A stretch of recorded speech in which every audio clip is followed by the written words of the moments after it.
देखो, अपन ने क्या पढ़ा है कि सर कोई कंपनी गवर्नमेंट कंपनी है या नहीं, ये दो तरीके से पॉसिबल होता है।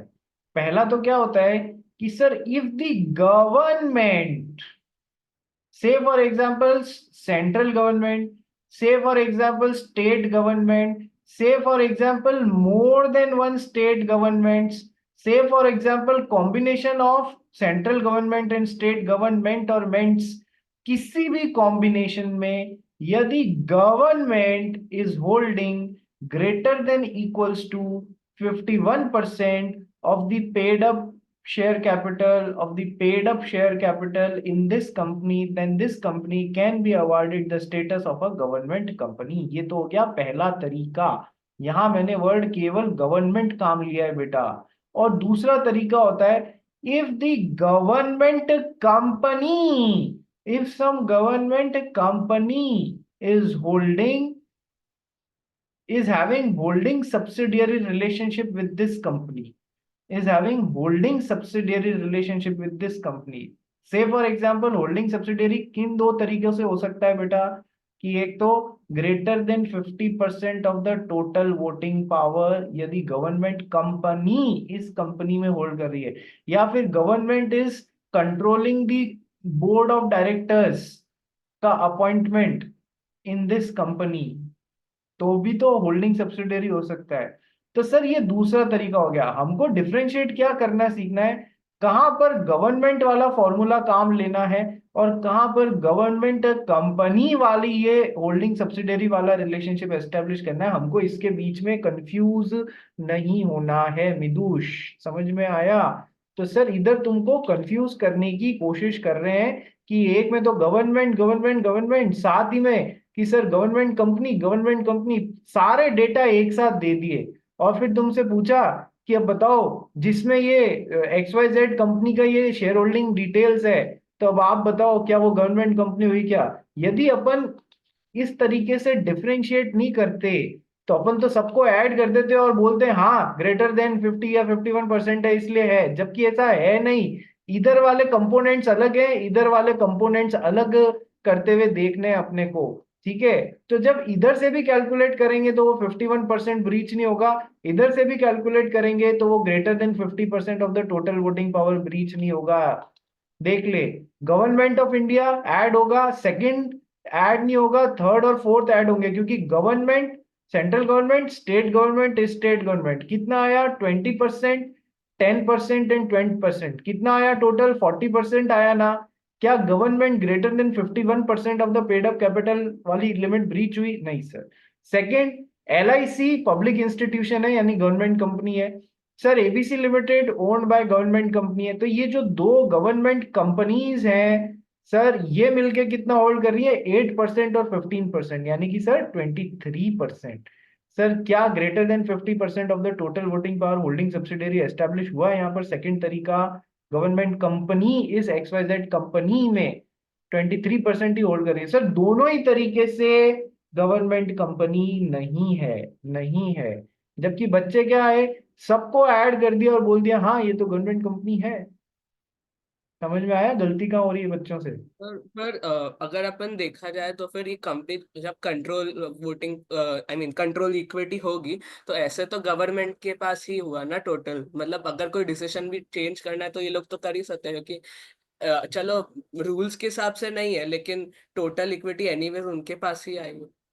देख हमें तो ये देखना है क्या लॉ की लैंग्वेज में, whether XYZ limited can claim the status of a government company और नॉट।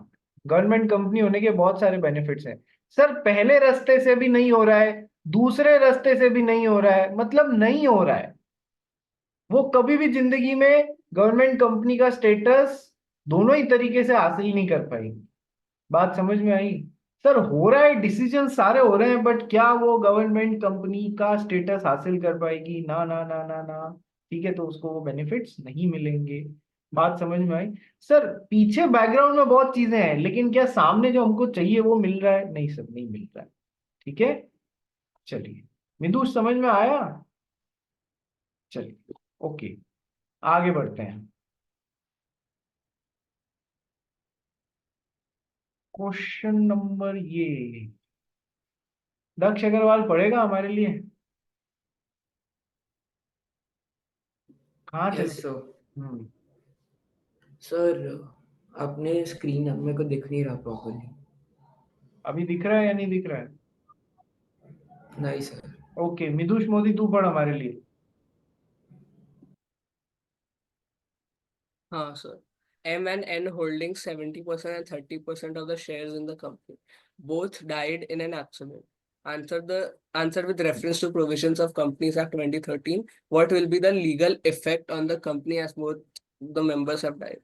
सर दो ही मेंबर्स थे, प्राइवेट कंपनी थी, दोनों ही मेंबर्स, एक के पास 70% शेयर थे, एक के पास 30% शेयर थे, दोनों मर गए एक्सीडेंट में। तो क्या कंपनी के ऊपर क्या लीगल इफेक्ट रहेगा, सारे मेंबर्स मर गए तो? कि सर कंपनी के डेफिनेशन में हमने पढ़ा है company is equal to ACPCS, perpetual succession. Sir इनके लीगल रिप्रेजेंटेटिव्स अंदर आ जाएंगे और कंपनी चलती रहेगी, कंपनी वाइंड अप नहीं होगी, कोई फर्क नहीं पड़ेगा। ठीक है, ये तो कराया हुआ है। चलिए आ जाइए, नेक्स्ट क्वेश्चन करते हैं। मिदुष पढ़। A, B, and C has decided to set up a new club, name of ABC Club, having projects to promote welfare of Christian society. They plan to do charitable work or social activity for promoting the artwork of economically weaker section of Christian society. The company obtained the status of Section 8 company and started operating from 1st April 2021 onwards. However, on 30th September 2023, it was observed that the ABC company was violating the objects of its objective clause, due to which it is granted the status of Section 8 company under the Companies Act. Discuss what powers can be exercised by the central government against ABC Club in such a case. Nutshell में मैं इस question को boil down करूं, summarise करूं तो sir एक company बनाई गई section 8 company. What is a section 8 company? Section 8 company is for charitable purpose. ठीक है सर, अब उस चैरिटेबल पर्पस की कंपनी ने गलत काम करने चालू कर दिए। ठीक है, तो अब सेंट्रल गवर्नमेंट उसके साथ में क्या क्या कर सकती है? सर तीन बातें कर सकती है, अपार्ट फ्रॉम पेनल्टी प्रोविजंस तीन बातें कर सकती है। क्या?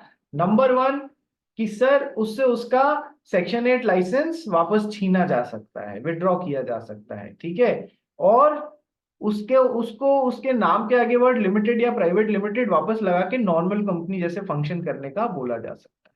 नंबर टू, कि सर उसको वाइंड अप करने का बोला जा सकता है, खत्म कर लो अपने अफेयर्स। नंबर थ्री, कि सर वैसे ही किसी कंपनी में दूसरी section 8 company with similar objectives उसमें अमालगमेट किया जा सकता है। ये तीन बातें हैं। और सर इसके अलावा सर वो बाकी के पेनल्टी प्रोविजंस तो लग ही सकते हैं कि सर कंपनी के ऊपर 10 लाख से 1 करोड़, हर ऑफिसर जो कि गलत काम में इन्वॉल्व था, डायरेक्टर ऑफिसर, उसके ऊपर 25,000 से 25 लाख, और फ्रॉड के लिए section 447 of the companies act के अंडर कार्रवाई। ये तीन चीजें और करी जा सकती हैं। ठीक है, तो सर सेंट्रल गवर्नमेंट क्या क्या कर सकती है? कि सर ये तीन चीजें कर सकती हैं, और पेनल्टी और वो का भी ये पूरा अपन ने हवाला दे दिया। आता है ना आप लोगों को? वापस पढ़ने की तो जरूरत नहीं है। ठीक है, चलिए नेक्स्ट नेक्स्ट क्वेश्चन पढ़ भी।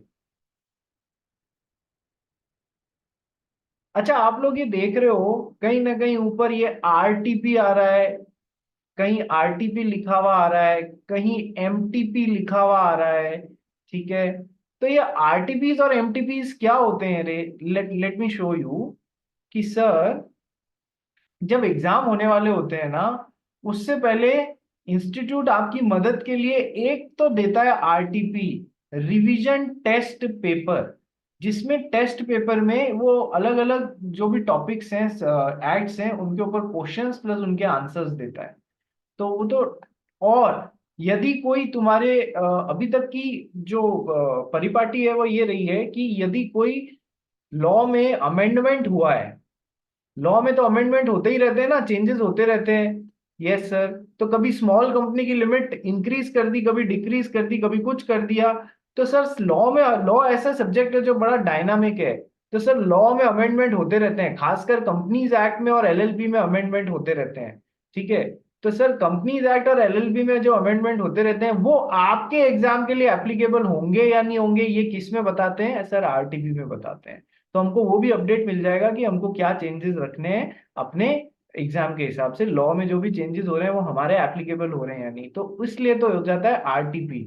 दूसरा होता है सर एक MTP. MTP stands for mock test papers. ये सही में इंस्टीट्यूट कंडक्ट करता है बिफोर योर फाइनल एग्जाम्स। वो एमटीपी कंडक्ट करता है चारों सब्जेक्ट्स के लिए अलग से।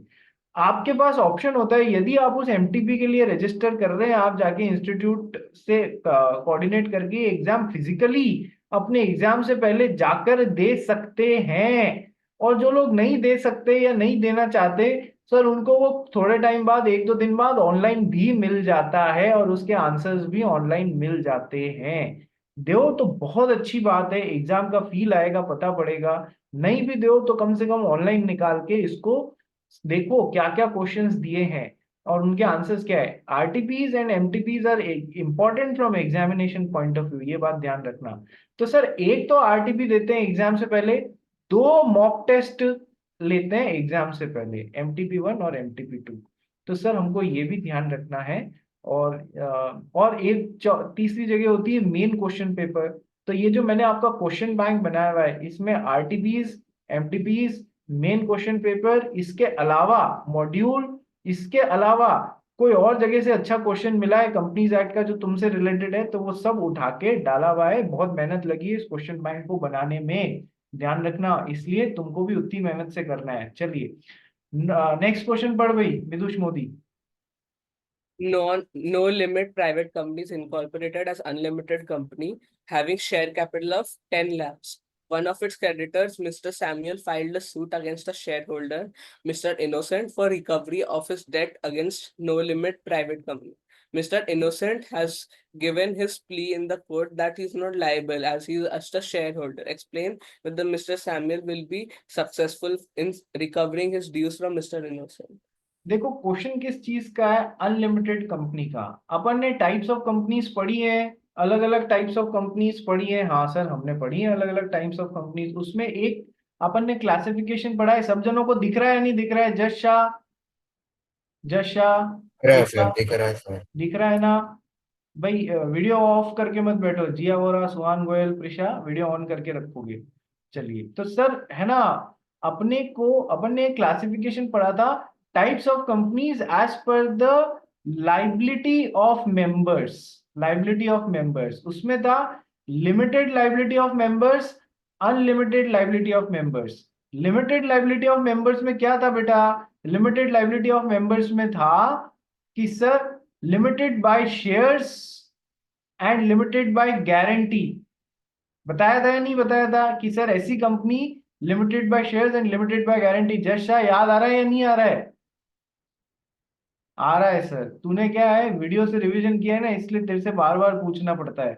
इसलिए बुरा मत मानना। किसके भले के लिए हो रहा है? जश शाह के भले के लिए हो रहा है, हाँ मेरे भले के लिए नहीं हो रहा है। चलिए आ जाइए, और बुरा माने तो मान, मैं पूछूंगा तेरे से, ठीक है? चलो नेक्स्ट। अनलिमिटेड कंपनी क्या होती है सर? जिसमें मेंबर्स की लाइबिलिटी अनलिमिटेड होती है सर। लेकिन कब अनलिमिटेड होती है?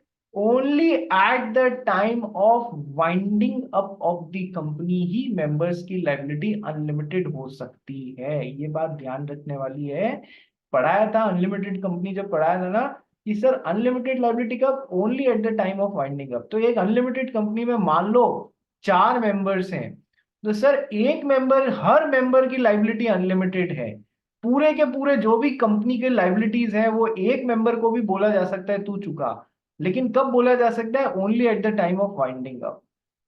सर बदले में इसको क्या राइट मिलेगा कि सर ये बाकी लोगों से भी कंट्रीब्यूशन वसूल सकता है, लेकिन ये पूरा का पूरा चुकाने को इसको बोले तो ये मना नहीं कर सकता है, क्योंकि इसकी अनलिमिटेड लाइबिलिटी है, इसको पूरा चुकाना पड़ेगा। बात समझ में आ गई? अनलिमिटेड लाइबिलिटी की जो बातें बताई अभी। हाँ सर। सर अब ये कंपनी जो है no limit private company, it is incorporated as an unlimited company. Share capital उसकी इतनी है, ठीक है sir. One of its creditors, इस नो लिमिट प्राइवेट कंपनी का एक क्रेडिटर है मिस्टर सैमुअल। तो उसने सूट फाइल किया एक शेयर होल्डर मिस्टर इनोसेंट के against. For recovery of his debt, उसने कंपनी को उधार दे रखा था, कंपनी चुका नहीं पा रही थी, तो मिस्टर इनोसेंट के खिलाफ उसने केस ठोक दिया कि अनलिमिटेड लाइबिलिटी ऑफ मेंबर्स है, इसलिए मिस्टर इनोसेंट मुझे चुकाएं। ठीक है। Mister innocent given his plea in the court, mister innocent ने कोर्ट में बोला कि मैं तो जस्ट एक शेयर होल्डर हूं, तो मैं कैसे लायबल हूं। जबकि वो उसने बोला, मिस्टर सैमुअल बोला नहीं, तेरी तेरी कंपनी अनलिमिटेड लाइबिलिटी वाली है, इसलिए तू भी चुकाने को बाउंड है। तो सर, क्या मिस्टर सैमुअल रिकवर कर पाएंगे मिस्टर इनोसेंट से? तुमको आंसर बोलना है। सर, मिस्टर सैमुअल ने जब तक कि इस नो लिमिट प्राइवेट लिमिटेड को वाइंड अप करने के लिए एप्लीकेशन नहीं लगा दी, creditor can file a suit for winding up of a company जो उसका उधार नहीं चुका रही है, क्रेडिटर बिल्कुल सूट फाइल कर सकता है। तो सर, नो लिमिट की वाइंडिंग अप की एप्लीकेशन लगाई हुई है तब, और वाइंडिंग अप की प्रोसीडिंग्स चालू हो गई तब, तो सैमुअल जो है वो इनोसेंट को बोल सकता है कि भाई वाइंड अप हो रही है, तू चुका, क्योंकि अब तेरी अनलिमिटेड लाइबिलिटी आ गई है। ठीक है। लेकिन यदि कंपनी वाइंड अप नहीं हो रही है, चल रही है, गोइंग कंसर्न है, तो क्या इनोसेंट की अनलिमिटेड लाइबिलिटी है? नहीं सर, नहीं है, तो फिर नहीं बोल सकता। आंसर समझ आ गया? Yes sir. रिज्वाइन करो ऑन द सेम लिंक।